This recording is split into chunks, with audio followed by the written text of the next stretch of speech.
Si vous n'aimez pas l'architecture, aimez au moins la culture. www.misteremma.com. Art Tendance People.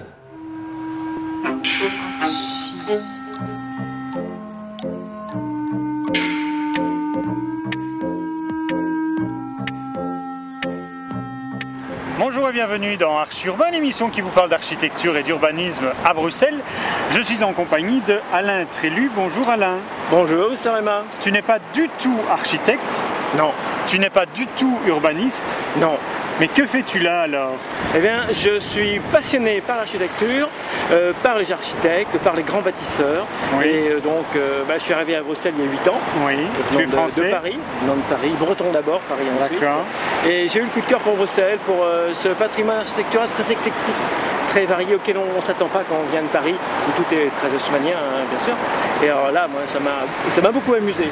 Ça t'a beaucoup amusé, ça t'a tellement amusé que tu as fait plein de photographies, puisque tu es photographe, et que tu as sorti un bouquin que voici, qui s'appelle Bruxelles Urbanitude, et qui est édité aux éditions La Renaissance du livre.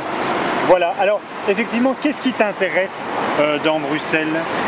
Comme je le disais, donc c'est l'éclectisme du patrimoine bruxellois. C'est-à-dire que là on est place Poulart, bon, donc on a les anciens bâtisseurs, je dirais, les bâtisseurs du 18e, du 19e, et le contemporain avec le quartier nord, les tours de verre.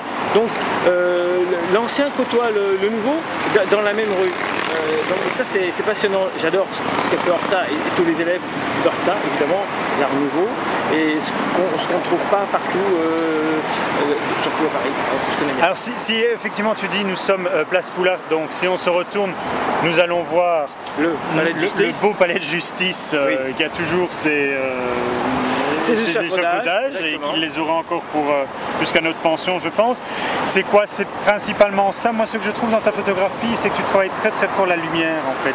La lumière, comme on voit aujourd'hui, on a des ciels qui sont tourmentés, il y a beaucoup de vent, il y a des nuages, et moi j'ai eu envie de traduire cette particularité bruxelloise, belge, Brel l'a chanté, hein, oui, la pays, oui, les nuages, et j'ai eu envie donc de jouer avec ces nuages, avec le vent, donc en traitant les photos avec une technique de longue pause, à savoir que c'est des prises de vue qui durent 30 secondes, 20 à 30 secondes, et quand il y a du vent avec des nuages, on a l'impression que les nuages défilent dans le ciel, ce qui donne du relief à la photo. Le bâtiment, lui, reste figé, et on a l'impression que c'est plutôt le bâtiment qui navigue dans le ciel. J'ai fait ça, j'ai fait l'atomium comme ça, j'ai fait le palais de justice comme ça, la basilique de Koekelberg comme ça, donc c'est amusant parce que ça donne du relief, ça donne de la vie à la photo, une photo qui pourrait être austère, classique. Bon, là ça lui donne une autre allure, c'est ce que j'avais envie de donner, c'est une autre allure, voir Bruxelles autrement.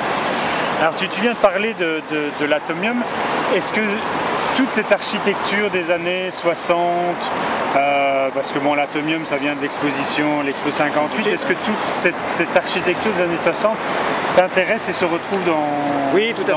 Tout à fait. Disons que je n'ai exclu aucune époque architecturale, oui, oui. Parce que je trouve que toutes les époques sont intéressantes. Les architectes, les bâtisseurs qui ont créé dans Bruxelles tous ces bâtiments m'intéressent parce que ça fait la particularité de Bruxelles. Et forcément, à chaque époque, son style, son architecture. Et c'est important de le préserver. Je crois qu'aujourd'hui, politiquement, il y a beaucoup d'efforts faits dans ce sens. Il est temps, effectivement. Alors, il y a un autre livre que je voudrais présenter. Donc, c'est Bruxelles 58. C'est donc un livre qui est édité aux éditions CFC Éditions, écrit par Pierre-Jean Tribault, qui parle effectivement de l'exposition 58. Qu'est-ce que toi, en tant que Français, tu en retiens? Qu'est-ce que tu en as entendu parler, etc. 58, donc j'étais né, voilà. Et je suis venu effectivement en voyage scolaire déjà à l'époque, visiter l'atomium. Je me souviens d'avoir vu depuis le ring, je ne sais pas si le ring existait déjà en 58, enfin après 58 dans les années 60. Et moi je me souviens depuis l'autocar, et j'avais un petit appareil photo, pellicule à l'époque, et j'avais fait une photo, mais elle était floue et c'était mauvais, mais on voyait l'atomium. Donc déjà, je trouvais ça fascinant. Et comme il était neuf, à l'époque, les boules brillaient déjà comme aujourd'hui. Oui, parce qu'elles sont à nouveau neuves. Elles sont à nouveau neuves. Et moi ça m'avait fasciné, cette cette espèce de grand monument avec ses boules, et tout le monde en parlait, effectivement, comme on parle de la Tour Eiffel, on parle de l'atomium. Et on retrouve l'atomium dans ton livre. On le retrouve 2 fois d'ailleurs, une fois pris comme un vaisseau spatial, contre-plongé avec des nuages qui défilent, ça c'est vraiment assez chouette. Et en reflet dans une mare d'eau, où là il est complètement déformé par les effets naturels de la nature. C'est ça. Tu as parlé alors d'une autre architecture dans Bruxelles qui est le quartier nord, ce qu'on appelle Manhattan. Ouais.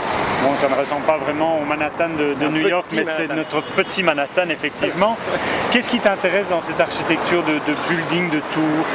C'est le contraste et cet effet saisissant de tours qui se dressent dans le ciel, comme si elles voudraient décrocher les nuages.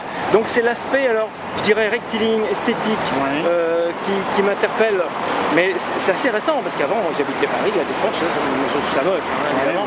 Maintenant j'ai un autre regard là-dessus. Parce que c'est plus le regard du photographe que du citoyen. Ce qui m'intéresse, c'est de jouer avec les formes, avec les lignes, les fluences, les perspectives.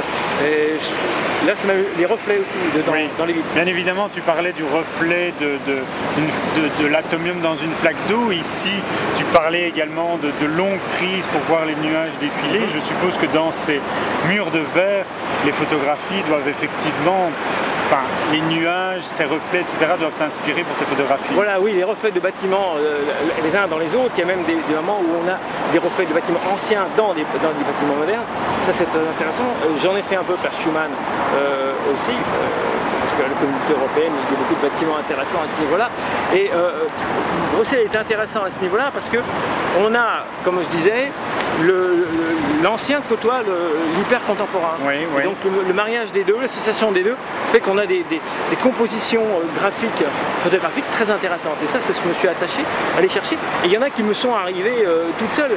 Par exemple, celle du palais de justice, le dôme récemment rénové du palais de justice, se reflétant sur un des boulevards qu'on a à côté de chez nous.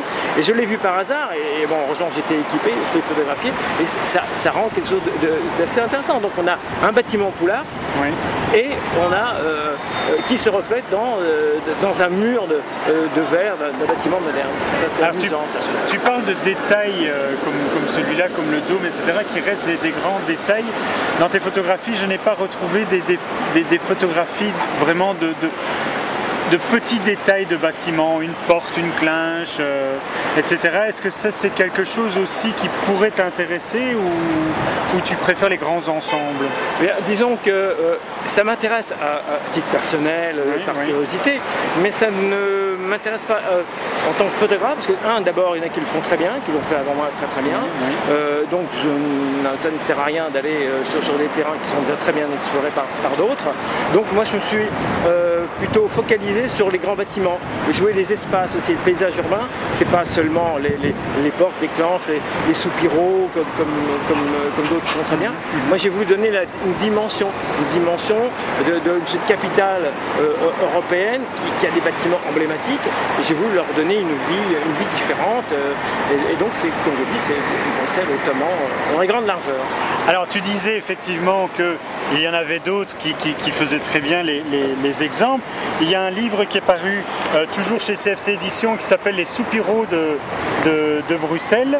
Voilà, et on en a un autre qui parle ici des gratte-pieds de Bruxelles. Ça n'existe plus les gratte-pieds, on ne fait plus ça dans l'architecture contemporaine. Non, on ne les fait plus, mais on les trouve voit plus encore. Ça au pied des tours. Non, pas vraiment, non. Voilà, donc ça c'est également aux éditions CFC Éditions. Qu'est-ce qui te manquerait, qu'est-ce que tu voudrais qu'il y ait à Bruxelles pour tes photographies en fait? Maintenant, moi je vais dire que ici j'ai trouvé de tout. J'ai trouvé des ciels de brume, j'ai fait des photos de Bruxelles dans la brume extraordinaire, j'ai fait des levées, des couchers de soleil extraordinaires, paysages enneigés qui donnent un peu Bruxelles ce Bruegel pratiquement, donc c'est grâce aussi par exemple Place Albertine avec les façades flamandes et là c'est une autre vision de Bruxelles. Donc je dirais non, il y a ces ciels chargés de nuages avec le vent qui vient de la mer du Nord. Non, moi je trouve il y a tout à Bruxelles. Il y a tout, moi je l'ai fait en plus sur 4 saisons. Donc il y a l'automne, on a beaucoup de parcs ici, donc ce qui fait que ça nous donne quand même des teintes très variées et très intéressantes. intéressante.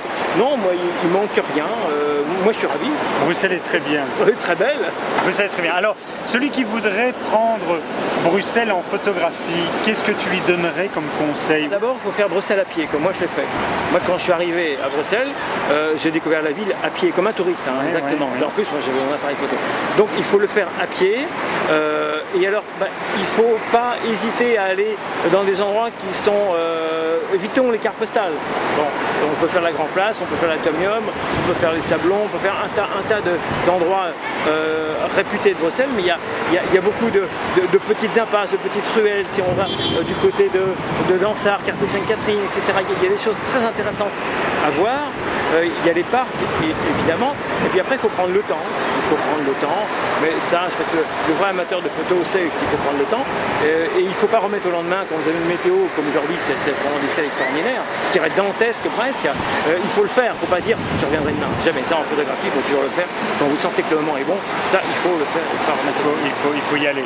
Eh bien, puisque le temps est dantesque, oui, et que tu as levé les orages et tous les éléments de la nature qui vont bientôt, je vais te laisser... s'abattre sur nous. S'abattre sur nous. Je vais donc te laisser prendre ces belles photographies. On va remontrer ton bouquin qui s'appelle donc Bruxelles Urbanitude à la renaissance du livre. Ça se trouve dans toutes les librairies. Exact, oui, tout à fait. Bon, eh bien, écoute, on va découvrir ça ensemble et ces ciels orageux, on va rester là et admirer ces cieux, si tu veux bien. Caractère de Bruxelles. Caractère de Bruxelles. Alain, merci et à bientôt pour un autre livre ou d'autres aventures. N'hésite pas à m'appeler. Ceci dit, vous pouvez voir et revoir cette émission sur www.archiurbain.be. Et puis Alain, allons-y, on reste couvert ou oui, on reste couvert, mais on y va quand même. Mais on y va. Merci beaucoup. Au revoir. Au revoir.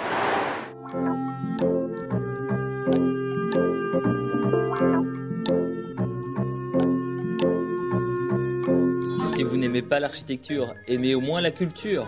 www.misteremma.com. Art Tendance People.